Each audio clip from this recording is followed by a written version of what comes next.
श्रीमा Shri Arvind online Shri Arvind पाठचक्र रे योगदान करिथवा भाई अपा मान को नमस्कार। आजिर आलोच्य विषय माँ विभिन्न रीति रे कहंती।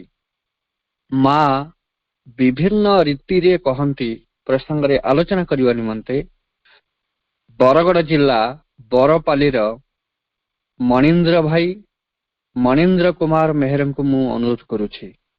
मणीन्द्र भाई तांकर वक्तव्य प्रदान करंतु। अत्यंत परम श्रद्धास्पद कमल भाई ऑनलाइन रे उपस्थित थिबा बा आम सहित संयुक्त होइथिबा मातृप्रेमी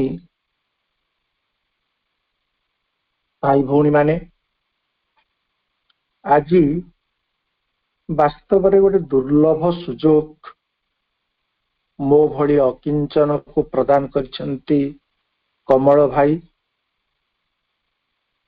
आज जो दुर्गा स्तोत्र पठन करा जाउथिला जीवन रे प्रथम थर पाई अत्यंत विनम्र भावरे आपण मानकु मु एकथा कहिबार साहस करुछि जे जेउ दुर्गा शक्ति को भारत वर्ष रे आविर्भूत हेबा पाई आह्वान जणाइछंती श्री अरविंद से आउ केही नुहंती से हेउछंती आमर चिरपूज्या श्री माँ ही हेउछंती दुर्गा, माँ ही हेउछंती महालक्ष्मी, से ही महाकाली, से ही महासरस्वती। भारत वर्ष रे तांकर आविर्भाव प्रकृत रे जेमिति नूतन शक्ति संचार करिछि समस्तंक प्राण रे ताहा एक असामान्य अनुभव। आज मध्य से नाहंती एकथा आमे तिले मात्र भाबी परिबा नाही, कारण प्रति मुहूर्त रे पवनर प्रतिटी ढेउरे फूलर प्रतिटी पाखुड़ारे तारार प्रतिटी किरण रे से अछंती रहिथिबे काल काल धरि। माँ निजे कहिचंती जे मु एही विश्वर एही पृथ्वीर आदि कालरु विराजित होई रहिछि। ए कथा को आमे कोन आउ अविश्वास करि पारू? मांकर बाणी आम पाई प्रकृत रे शिरोधार्य। माँ विभिन्न रीति रे कहंती केडे चमत्कार कथा चयन करा जाइछि आजिर आलोचनार विषय पाई। वास्तव रे माँ समस्तंकु समान कथा कहंती नाही, समान भावरे कहंती नाही। जहा पाई जहा आवश्यक, जहार चेतनार उत्तरण पाई जेउ शब्द प्रयोगर प्रयोजन थाए माँ ताहा ही प्रकृत रे उच्चारण करंती। से आज भी चिरंतनी पुस्तक रे हो बा मातृ रचनावली पुस्तक रे हो अत्यंत जीवंत। आपण मानक मध्यरु अनेके परीक्षा करिथिबे, मो जीवन रे मध्य मु परीक्षा करिछि। जेतेबेले मन अशांत थाए, जेतेबेले कौनसी जिज्ञासा रे आंदोलित होउथाए हृदय, जेतेबेले ସମସ୍ୟାରେ ଛନ୍ଦି ହୋଇ ସମାଧାନର ସୂତ୍ରଟିଏ ଖୋଜୁଥାଏ ଏ ଅନ୍ତରାତ୍ମା, ସେତେବେଳେ ମାତୃରଚନାବଳୀର ପୃଷ୍ଠା ଲେଉଟାଇ ଦେବା ମାତ୍ରକେ ଠିକ୍ ସେହି ସମାଧାନଟି ସୁଲିଖିତ ହୋଇ ରହିଥାଏ। ଆପଣମାନେ ବି ଏ ଅନୁଭୂତି ଲାଭ କରିଥିବେ ବୋଲି ମୋର ଦୃଢ଼ ବିଶ୍ୱାସ। ତେଣୁ ମା ସମସ୍ତଙ୍କୁ ଉତ୍ତର ଦିଅନ୍ତି, ଏବେ ବି ଉତ୍ତର ଦେବେ। ଆଜି ରାତିରେ ବି ଆପଣ ପୃଷ୍ଠା ଓଲଟାଇ ଦିଅନ୍ତୁ। ଆପଣଙ୍କ ପାଇଁ ଯାହା ପ୍ରୟୋଜନ ମା ତାହା ହିଁ ପ୍ରକୃତରେ ସେଇ ପୃଷ୍ଠାଟି ଭିତରେ, ସେଇ ପାରାଗ୍ରାଫଟି ଭିତରେ ନିଶ୍ଚୟ କହିଥିବେ। ଆହା, ମା ନାମ କି ସୁନ୍ଦର, କି ସ୍ନେହାପ୍ଲୁତ, ତାଙ୍କର ଅସୀମ କରୁଣାର ଅନ୍ତଃ ନାହିଁ।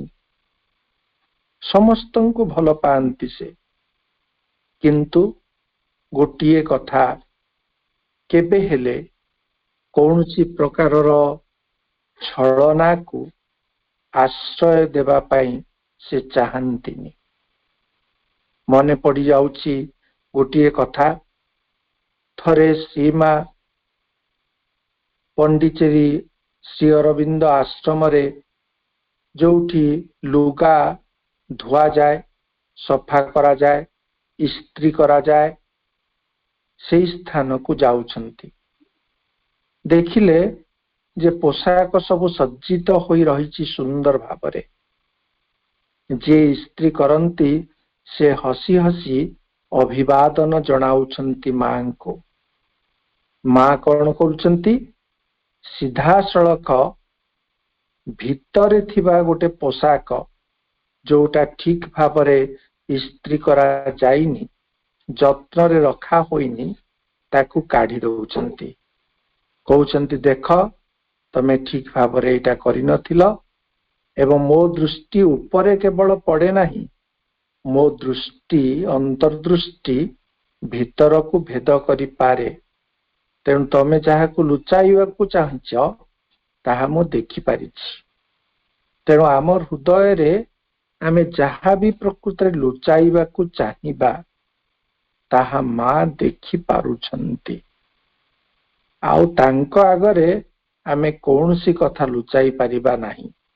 ଆମ ମନ ଯାହା ଭାବୁଛି, ହୃଦୟ ଯାହା ଅନୁଭବ କରୁଛି, ଅନ୍ତରାତ୍ମା ଯାହା ଉପଲବ୍ଧି କରୁଛି, ସେ ସବୁ କଥା ସେ ଜାଣନ୍ତି। ଗଙ୍ଗାଧର ଯେମିତି ଭକ୍ତି କବିତାରେ ଲେଖିଥିଲେ, ହୃଦୟର କଥା ଜାଣିବାକୁ ଅଛି ତୁମର ଅସୀମ ଶକ୍ତି। ବାସ୍ତବିକ ସେଇ ଅସୀମ ଶକ୍ତିର ଅଧିକାରିଣୀ ଥିଲେ ଶ୍ରୀମା। ମନେ ପଡୁଛି ଜଣେ ସାଧକ ଥରେ କହିଲେ, ମା ମୁଁ ରମଣ ମହର୍ଷିଙ୍କ ଆଶ୍ରମ ଦେଖିବା ପାଇଁ ଯିବା ଲାଗି ମନ ହଉଛି, ଯିବି? ମା ଉତ୍ତର ଦଉଛନ୍ତି, ନା, ରମଣ ମହର୍ଷିଙ୍କ ଆଶ୍ରମକୁ ଯିବାର ତମର କୌଣସି ଆବଶ୍ୟକତା ନାହିଁ।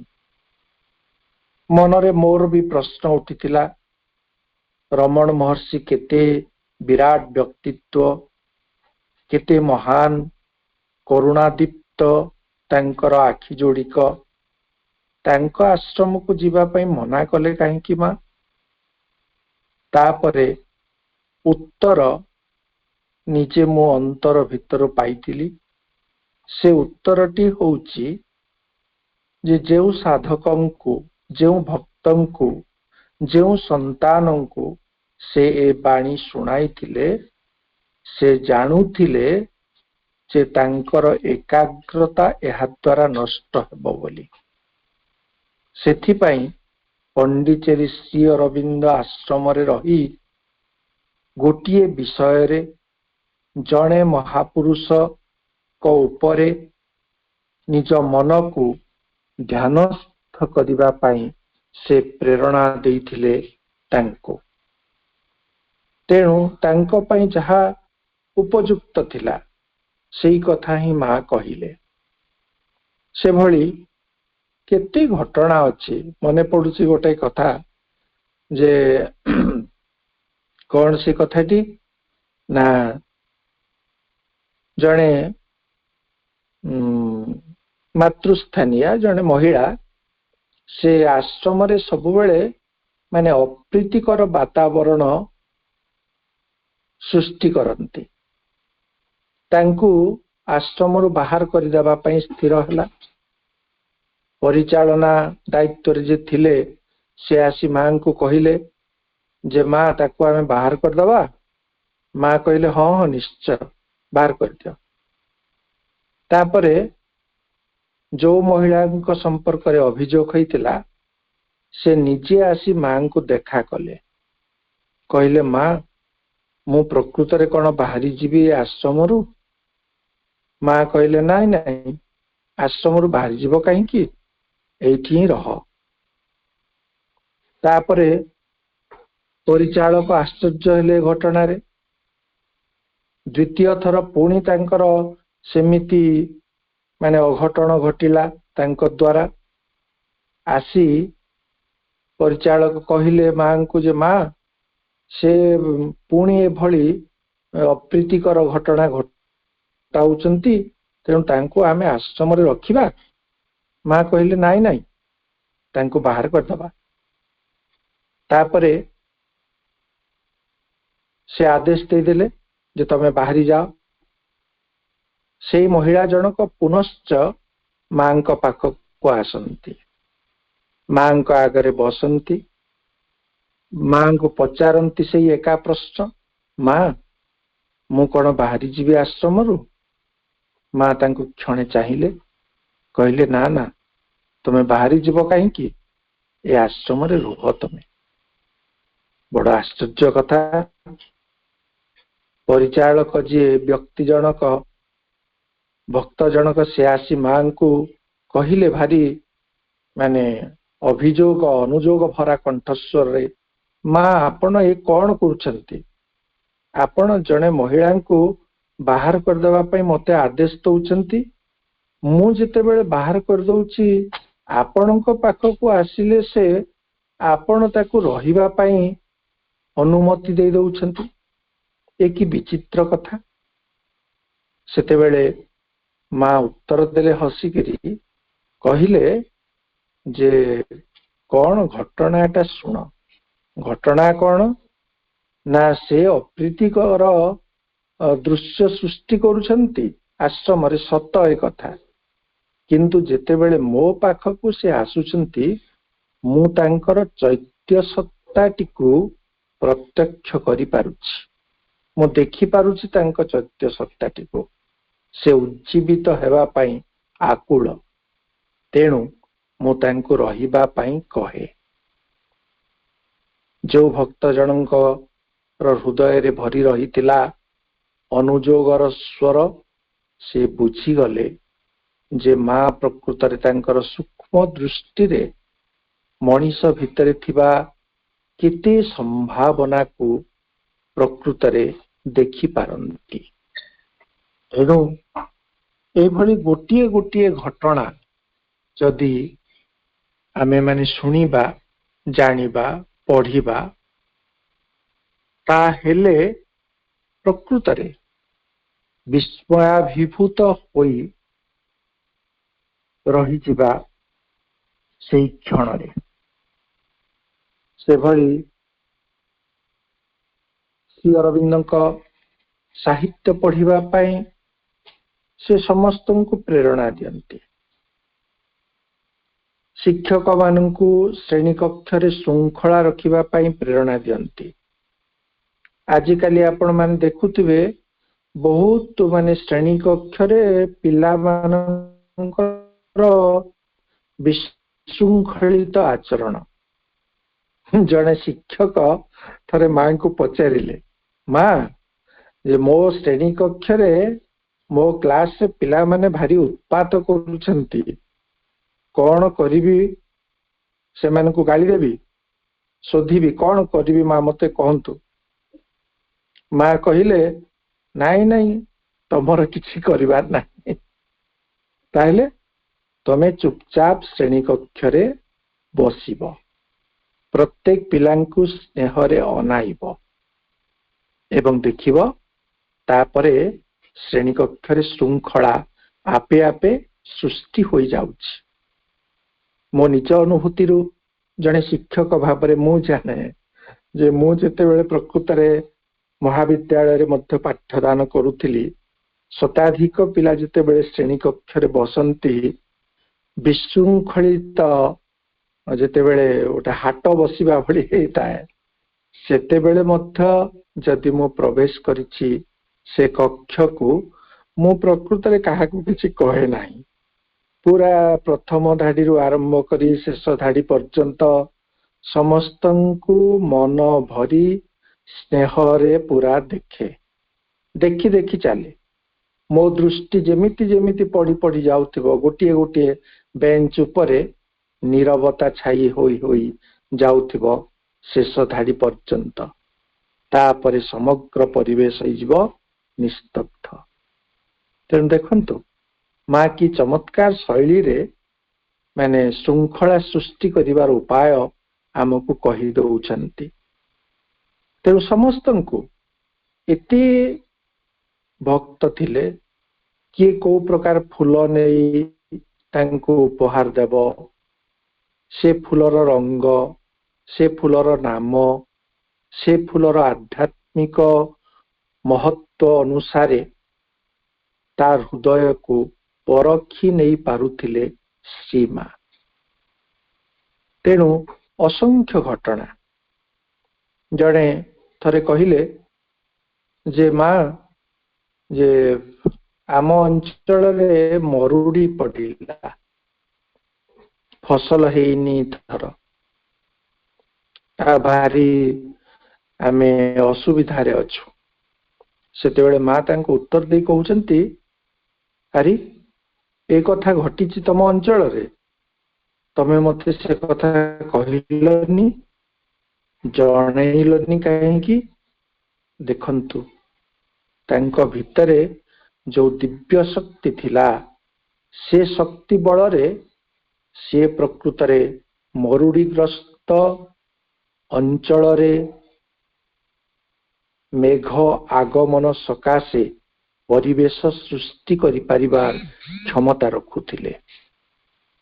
ଆମେ ହୁଏତ ୟାକୁ ଅବିଶ୍ୱାସ କରିପାରୁ ସାଧାରଣ ଭାବରେ, କିନ୍ତୁ ତାଙ୍କ ଭିତରେ ସେ ଶକ୍ତି ରହିଥିଲା ନିଶ୍ଚିତ ଭାବରେ। ସେଥିପାଇଁ ସେ କହିଲେ ଯେ ମତେ କାହିଁକି ତମେ କହିଲନି, ମୁଁ ପ୍ରକୃତରେ ସେ ସମସ୍ୟା ବୁଝିଥାନ୍ତି।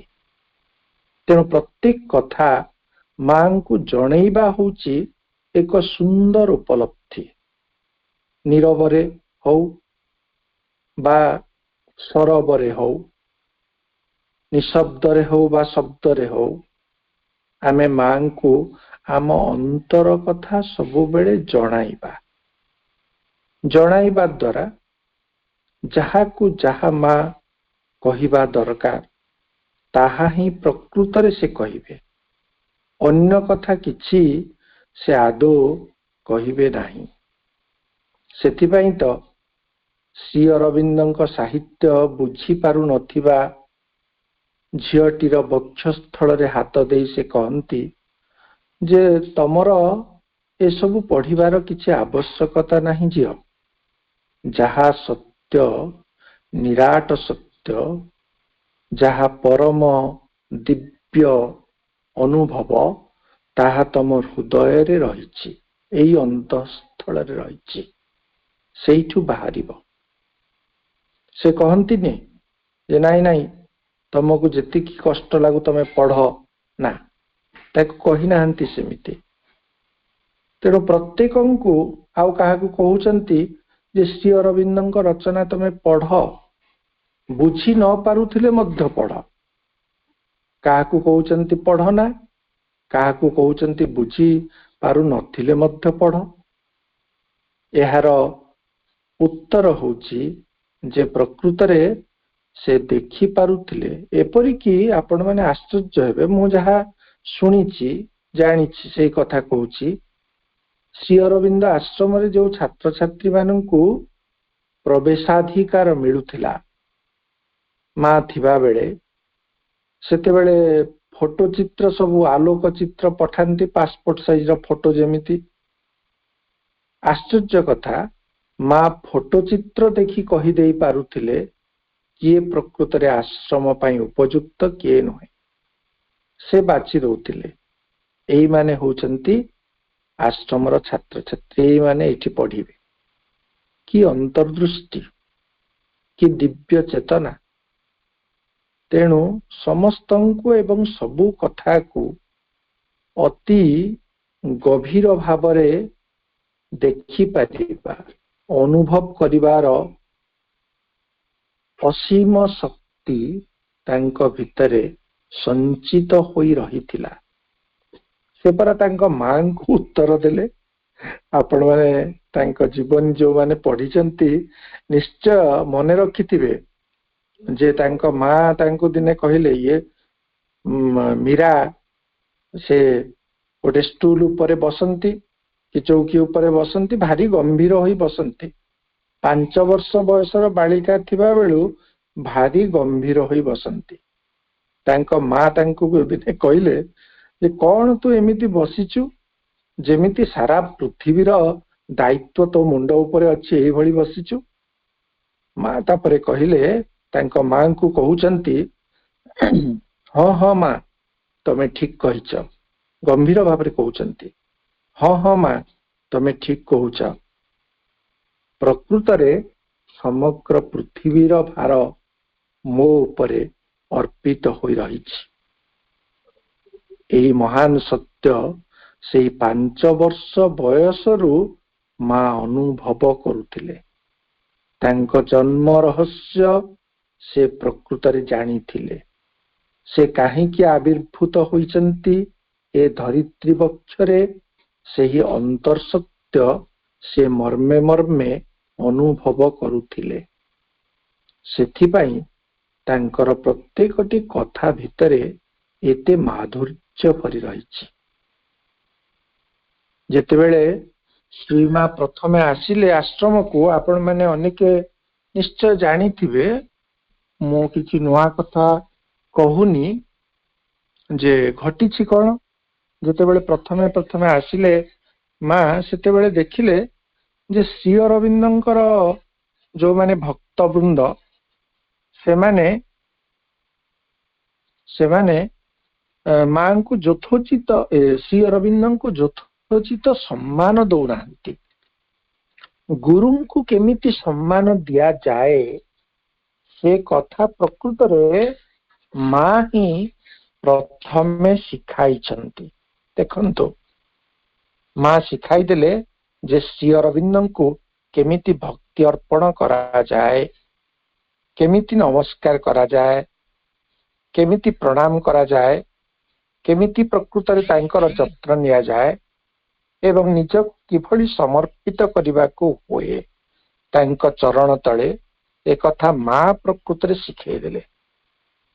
ସୌଜନ୍ୟ ରକ୍ଷା ଦୃଷ୍ଟିରୁ, ଶିଷ୍ଟାଚାର ଦୃଷ୍ଟିରୁ ମା ପ୍ରକୃତରେ ଏତେ ମାର୍ଜିତ ଥିଲେ, ଏତେ ପ୍ରକୃତରେ ତାଙ୍କର କାର୍ଯ୍ୟଧାରା, ତାଙ୍କର ନୀତି ଦିନର ଚାଲିଚଳଣି ଏତେ ପରିମାର୍ଜିତ ଏବଂ ପରିଶୁଦ୍ଧ ଥିଲା, ଯାହା ଆମେ ସହଜରେ କଳ୍ପନା କରିପାରିବା ନାହିଁ।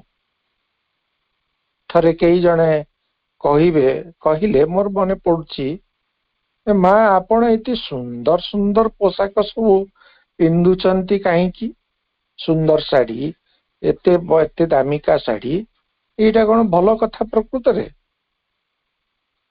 ମା ତାପରେ କହିଲେ, ହସି ହସି କହିଲେ, ଆରେ ତୁମେ ତୁମ ମାଙ୍କୁ କଣ ଅସୁନ୍ଦର ଭାବରେ ଦେଖିବାକୁ ଚାହଁ? ତମ ମାଙ୍କୁ କଣ ତମେ ସୁସଜ୍ଜିତ ଭାବରେ ଦେଖିଲେ ତମକୁ ଖରାପ ଲାଗେ? ତମେ ପରା ମାକୁ ଭଲ ପାଅ, ତେଣୁ ମାକୁ ସୁନ୍ଦର ଭାବରେ ଦେଖିବାକୁ ଚାହଁ। ତମ ପାଇଁ ହିଁ ମୁଁ ଏଇ ସୌନ୍ଦର୍ଯ୍ୟ ଧାରଣ କରିଛି। ଦେଖନ୍ତୁ,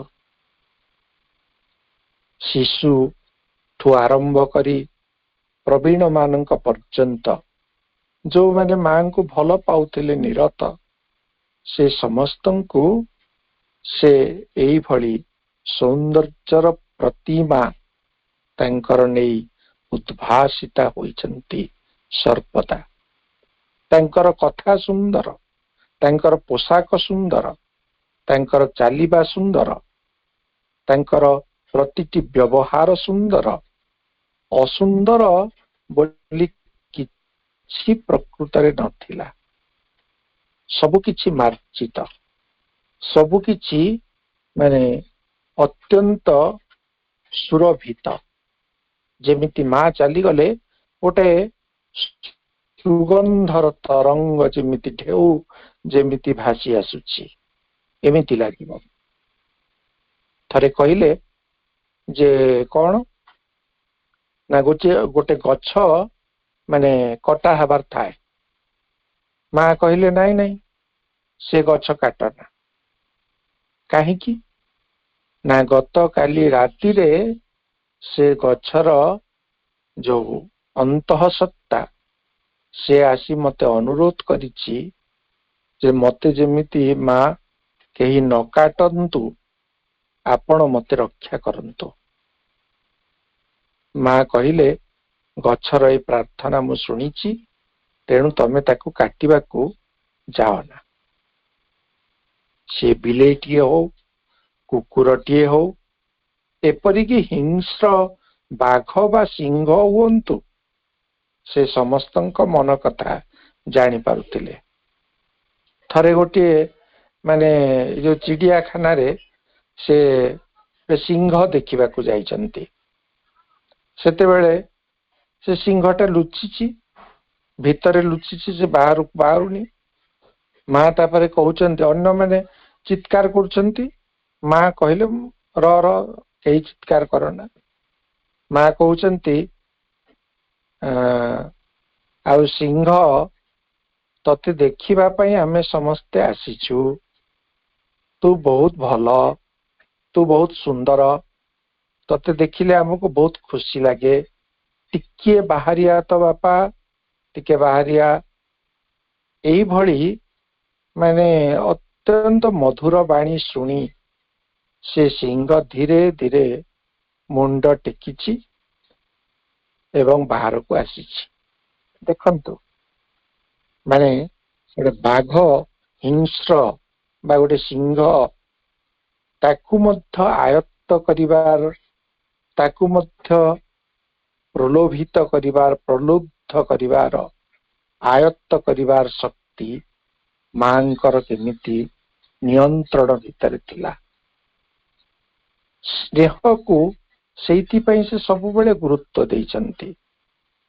आंतरिक स्नेह, निस्वार्थपर श्रद्धा। से कहउचंती जे प्रकृत रे माने निस्वार्थ श्रद्धा होउची गोटे दिव्य गुण। कौनसी कारण न थाई भल पाइबा, किछि कारण नथिबो।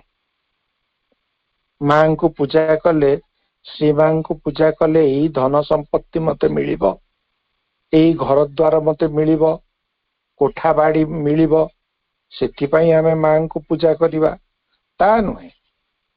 मां को देखिदेबा मात्र के लागिबो जे मां मु तो तुमको देखिदेली, मोर सब आशा एइठी पूर्ण हो गला, मोर आउ कोन दरकार की? तमे ही दरकार थिलो। तुमको देखिबा मात्र के मु सब संपद लाभ कर जाइछि, मोर आउ किछि दरकार नहीं। एतिकी जदि आमे हृदय देई कहि पारंते आमर सबु अशांति, आमर सबु समस्या आपे आपे प्रकृत रे धुआं भली उड़ी जानता, लीन हो जानता आकाश रे। मधुमयी मां कुआ होइछि सेइथि पई परा से ममतामयी, से मधुमयी, से कल्याणमयी, से सत्यमयी, से चैतन्यमयी, से प्रेममयी। इति प्रगाढ़ थिला तांकर प्रेमानुभव ଯାହାକୁ ଆମେ ବ୍ୟକ୍ତ କରିପାରିବା ନାହିଁ ସହଜରେ। ଏତେ ପ୍ରକୃତରେ ଉଦାତ୍ତ ଚିତ୍ତ ଥିଲା ତାଙ୍କର, ଏତେ ଉଦାର ଥିଲା ତାଙ୍କର ଅନ୍ତରାତ୍ମା, ଯାହାକୁ କଳନା ଆମେ କରିବା ନାହିଁ, ପାରିବା ନାହିଁ। ଶ୍ରୀ ଅରବିନ୍ଦ ଚିହ୍ନିଥିଲେ ମାଙ୍କୁ, ଆଉ ମା ଚିହ୍ନିଥିଲେ ଶ୍ରୀ ଅରବିନ୍ଦ କିଏ। ସେଥିପାଇଁ ତ ଫ୍ରାନ୍ସରୁ ଆସିଲେ ମା। ଆପଣ ମାନେ ଜାଣିଥିବେ ମା ବିବାହିତା ଥିଲେ, ଥରେ ନୁହେଁ 2 ଥର ତାଙ୍କର ବିବାହ ହୋଇଛି ଏବଂ 2 ଥରର ବୈବାହିକ ଜୀବନକୁ ସେ ସମ୍ପୂର୍ଣ୍ଣ ଭାବରେ ପରିତ୍ୟାଗ କରି ଚାଲି ଆସିଛନ୍ତି ଭାରତ ବର୍ଷକୁ, ଯୋଉଥିପାଇଁ ସେ ଜନ୍ମ ନେଇଥିଲେ। ଦେଖନ୍ତୁ କି ପଦକ୍ଷେପ ସେ ଗ୍ରହଣ କରିଛନ୍ତି। କଣ ସାଧାରଣ ଗୃହିଣୀଟିଏ ହେବା ପାଇଁ ସେ ଜନ୍ମ ନେଇଥିଲେ? ସେ କଣ କେବଳ କାହାର ଆଦେଶରେ ପରିଚାଳିତ ହେବା ପାଇଁ ଜନ୍ମ ନେଇଥିଲେ? ନା, ତା ନୁହେଁ। ସମଗ୍ର ଭାରତ ବର୍ଷ ତାଙ୍କ ଅପେକ୍ଷା କରିଥିଲା। ଭାରତ ବର୍ଷର ଆତ୍ମା ତାଙ୍କୁ ଅପେକ୍ଷା କରିଥିଲା ଏବଂ ସେ ଆସିଲେ ତାଙ୍କ ଆତ୍ମାର ସ୍ୱଦେଶକୁ। ଆମ ଓଡ଼ିଆ ସାହିତ୍ୟର ବିଶିଷ୍ଟ ପ୍ରାବନ୍ଧିକ ଶଶିଭୂଷଣ ରାୟ ଗୋଟିଏ ପ୍ରବନ୍ଧ ରଚନା କରିଛନ୍ତି। ସେ ପ୍ରବନ୍ଧର ନାମ ହଉଛି ଆତ୍ମାର ସ୍ୱଦେଶ।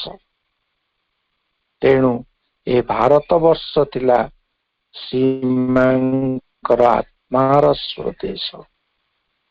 ଏଠାକୁ ଆସିବା ପରେ ସେ ପ୍ରକୃତରେ ଘୋଷଣା କରିଥିଲେ ଯେ ଏହି ଭାରତ ବର୍ଷ ଦିନେ ସମଗ୍ର ପୃଥିବୀର ଦିଗ୍ଦର୍ଶକ ହେବ। ବାସ୍ତବରେ ମା ଯଦି ଆସିନଥାନ୍ତେ, ମା ଯଦି ଏପରି ମଧୁର ସ୍ୱରରେ ଏକଥା ଘୋଷଣା କରିନଥାନ୍ତେ, ତାହେଲେ ଆମେ ପ୍ରକୃତରେ ଜାଣିପାରିନଥାନ୍ତେ ଯେ ଆମେ କେତେ ବିରାଟ, କେତେ ସୁନ୍ଦରତର ଏକ ଭୂମିରେ ପ୍ରକୃତ ଆମେ ଉପନୀତ। ଆଉ ମୁଁ ଅଧିକ ସମୟ କହିବାର ପ୍ରକୃତରେ କିଛି ଆବଶ୍ୟକତା ନାହିଁ, ଆପଣମାନେ ସମସ୍ତେ ଜାଣନ୍ତି। ମୁଁ କେବଳ ଗୋଟେ କଥା କହିବା ପାଇଁ ଚାହୁଁଥିଲି ଯେ ଆମେ କାହା ଉପରେ ଅଭିଯୋଗ କରିବାନି। ମା ତ କହିଛନ୍ତି ଗୋଟେ କଥା, ଆପଣମାନେ ଜାଣିଥିବେ ଯେ ତମେ କାହା ଉପରେ ଅଭିଯୋଗ କରନା। ଯଦି ତମର ଶକ୍ତି ଅଛି ତାକୁ ପରିବର୍ତ୍ତନ କରିଦେବା ପାଇଁ, ତାହେଲେ ତାକୁ ପରିବର୍ତ୍ତନ କରିଦେଉନା, ଅଭିଯୋଗ କରନା କାହା ଉପରେ। ତେଣୁ କାହା ଉପରେ ଅଭିଯୋଗ କରିବା ନାହିଁ, କାହା ଉପରେ ଅଭିମାନ କରିବା ନାହିଁ, ନିରଭିମାନ ଭାବରେ ବଞ୍ଚି ଶିଖିବା ଏବଂ ଯାହା ପ୍ରଶ୍ନ ଆମ ହୃଦୟ ଭିତରେ ଜନ୍ମ ନେଉଛି ତାର ଉତ୍ତର ଖୋଜିବା ଆମେ ମାଙ୍କ ଅନ୍ତରରୁ, ମାଙ୍କ କଥିତ ଏବଂ ଲିଖିତ ପୃଷ୍ଠା ଭିତରୁ। ଆମେ ଯଦି ପ୍ରକୃତରେ ଭାବିବା ଯେ ମା ଆମର ପ୍ରତି ମୁହୂର୍ତ୍ତରେ ଆମ ସହିତ ଅଛନ୍ତି ଏବଂ ଆମେ ଯେକୌଣସି ପୃଷ୍ଠା ଉଲଟାଇବା ଆମକୁ ପ୍ରକୃତରେ ଯାହା ଦରକାର ତାହା ମିଳିବ। କେହି ଯଦି ନିଜକୁ ସାଥୀହୀନ ବୋଲି ଭାବୁଥାନ୍ତି, ମା ହଉଛନ୍ତି ତାଙ୍କର ଶ୍ରେଷ୍ଠ ସାଥୀ। କେହି ଯଦି ପିତୃହୀନ ମାତୃହୀନ ବୋଲି ମନେ କରୁଥାନ୍ତି, ମା ହିଁ ହେଉଛନ୍ତି ତାଙ୍କର ପିତା ମାତା। କିଏ ଯଦି ମନେ କରୁଥାନ୍ତି ବନ୍ଧୁହୀନ ସଖା ସହୋଦରହୀନ, ତାହେଲେ ମା ହିଁ ହେଉଛନ୍ତି ସଖା ସହୋଦର, ପିତା ମାତା ବନ୍ଧୁ ସବୁ କିଛି ସେ। ତେଣୁ ଆମେ ପ୍ରକୃତରେ ମାଙ୍କ ପ୍ରତି ଅବନତ ହୋଇପାରିବା ବହୁତ ବଡ କଥା। ତାଙ୍କୁ କେବଳ ଦେଖନ୍ତୁ ତ, ଆଉ କିଛି ନାହିଁ।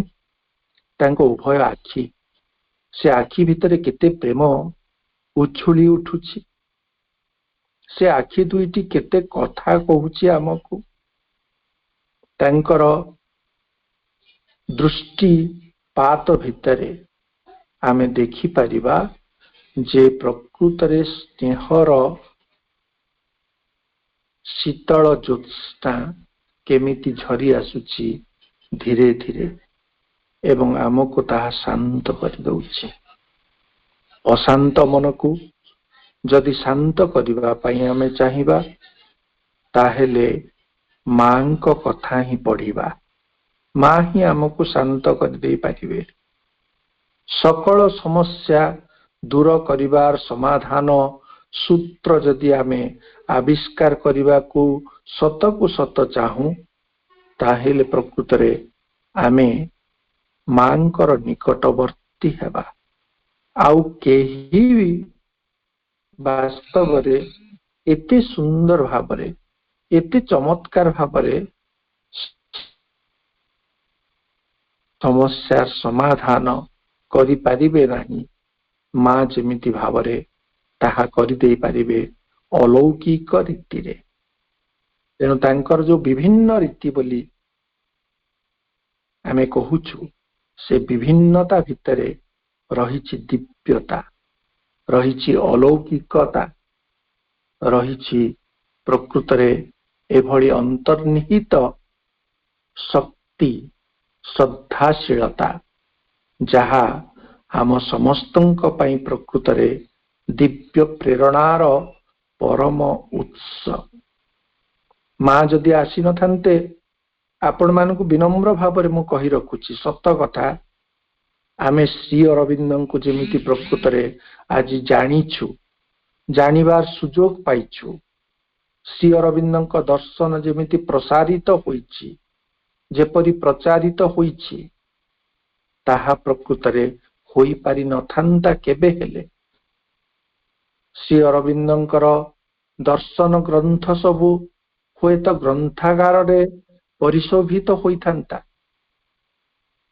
ବଡ଼ ବଡ଼ ଚିନ୍ତକ ମାନେ ସେମାନେ ତାଙ୍କୁ ପଢିଥାନ୍ତେ, ଆଲୋଚନା ହୁଏତ କରିଥାନ୍ତେ, କିନ୍ତୁ ଶ୍ରୀ ଅରବିନ୍ଦଙ୍କର ଦାର୍ଶନିକ ଚିନ୍ତାଧାରାକୁ, ତାଙ୍କର ମହିମ୍ନ ବ୍ୟକ୍ତିତ୍ୱକୁ ଏଭଳି ସମ୍ପ୍ରସାରିତ ରୂପ ଦେବାରେ କେହି ସମର୍ଥ ହୋଇନଥାନ୍ତେ।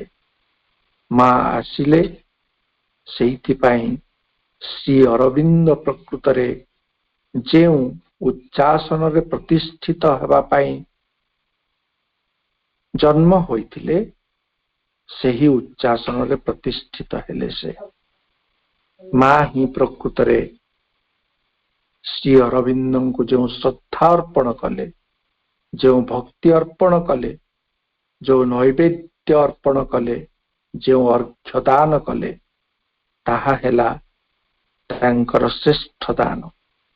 ଏବଂ ସେ ଶିଖାଇ ଦେଲେ ଭାରତର ମନୀଷୀମାନଙ୍କୁ, ଭାରତର ଆଧ୍ୟାତ୍ମିକ ଆସ୍ପୃହା ବିଜଡ଼ିତ ଅସଂଖ୍ୟ ମଣିଷକୁ, ଯେ ଶ୍ରୀ ଅରବିନ୍ଦଙ୍କୁ କେମିତି ଭଲ ପାଇବାକୁ ହୁଏ।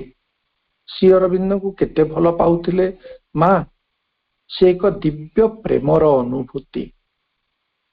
ଅନେକ ଲୋକ ଅନେକ ପ୍ରକାରେ ବିଭିନ୍ନ କଥା କହନ୍ତି ମା ଶ୍ରୀ ଅରବିନ୍ଦଙ୍କୁ ନେଇ, କିନ୍ତୁ ମା ଶ୍ରୀ ଅରବିନ୍ଦଙ୍କର ସେ ସମ୍ପର୍କ ହଉଛି ଅତ୍ୟନ୍ତ ଅତ୍ୟନ୍ତ ଆତ୍ମିକ, ନିବିଡ଼, ଅତ୍ୟନ୍ତ ପ୍ରକୃତରେ ସୁଗଭୀର, ସୂକ୍ଷ୍ମ ମର୍ମ ତା ଭିତରେ ରହିଛି।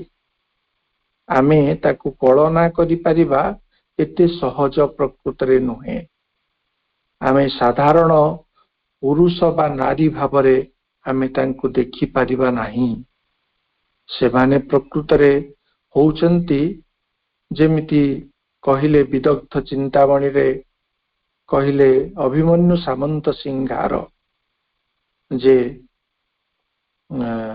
राधा कृष्णंकर जो प्रेम से होची अलौकिक, से होची प्रकृतरे अप्राकृत अप्राकृत प्रेम मूर्ति।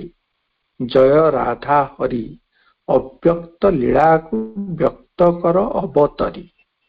तेणु सेमिति अव्यक्त लीला को व्यक्त करिबा पाई श्री अरविंद एवं श्री मांकर आगमन होईची। श्री मांक भितरे किए नाहंती? श्री मांक भितरे मीरा अछंती, श्री मांक भितरे राधा अछंती, मांक भितरे दुर्गा अछंती, आगुरु जो कथा कहूतली सरस्वती अछंती, महाकाली अछंती। सबु देवदेवी तांक भितरे समाहित होई रहिचंती। थरे जणे तांको पचारिले, मां गणेशंकर प्रतिमूर्ति रहिची आउ तापरे आपणक पाखकु जिबार अछि, मु कोन करिवि? मां कहिले गणेशंकर प्रतिमूर्ति को आग पूजा करिवो, तापरे मो पाखकु आसीबो। बहुत सुंदर भावरे से कथा से कहिचंती। सेमिति भूत प्रेत मानकु सबु आमे डरू, बहुत बहुत लोक डरंती। मां कहउचंती जे भूत केबे किछि अनिष्ट करि परिबो नाही। एवं से कहउचंती जे तमर जदि एतिकी भूत भय अछि ताले तमे कहिबो जे जो भूत तमे आसीछ मो पाखकु, तमे मांक पाखकु जाओ, मो पाखकु पठे देबो से कहउचंती। तेणु आम भितरे जहा किछि वितृष्टा रहिछि, जहा किछि भय रहिछि, जहा किछि रहिछि समस्या, से सबु को आमे कहि परिबा तमे जाओ, मांक पाखकु जाओ, मते आउ विव्रत कर नाही, मते आउ अशांत कर नाही, मते आउ विचलित कर नाही। तमे प्रकृतरे मांक पाखकु जाओ, से तमको डाकिछंती। ए सबु मांक पाखकु जिबा परे मां कोन करिवे? अंधकार को आलोक करे परिणत करदेवे। से प्रकृतरे अशांति को शांति रे परिणत करदेवे। से प्रकृतरे सूर्यर उत्तप्त जो स्पर्श को जह्नर शीतलतारे परिणत करदे पारिबे। तांकर से शक्ति रहितिला, सेथिपाई से शक्तिमयी। तेणु एभली आमे आमर चिरपूज्या, आमर ममतामयी, मधुमयी, कल्याणमयी मां को आमे पाइछु। केडे भाग्यवान आमे माने सतरे। मां बिहुने आपण माने देखंतु तो जंगल कण सुंदर दिसुची, फूल फुटिबा कण एते चमत्कार लागुची, सूर्योदय कण प्रकृतरे मन को एते मोहुची, चंद्रोदय कण मुग्ध करुची। मां अछंती बोली नई एते सुंदर, मां अछंती बोली गोलापर पाखुड़ा एतिकी मसृण, मां अछंती बोली गाईर क्षीर एतिकी प्रकृतरे सुमिष्ट, एते सुस्वादु। मां अछंती बोली आकाशर तारा माने एते आलोक ढाळुचंती। मां अछंती बोली प्रकृतरे सबु किछि सुंदर लागुछि आमको। तेणु आमे निश्चित भावरे पृथ्वी रे जो कालरे वर्तमान विराजमान करुछु, सेटा गोटे अति संकटमय मुहूर्त। मु जानुछि, आपण माने भी जानुचंती। एही संकटर उद्धार करिबा पाई से मातृशक्तिर आमे केवल आवाहन करिबा प्रत्येकटी मुहूर्तरे, ताहा ही हेबो आमर एकमात्र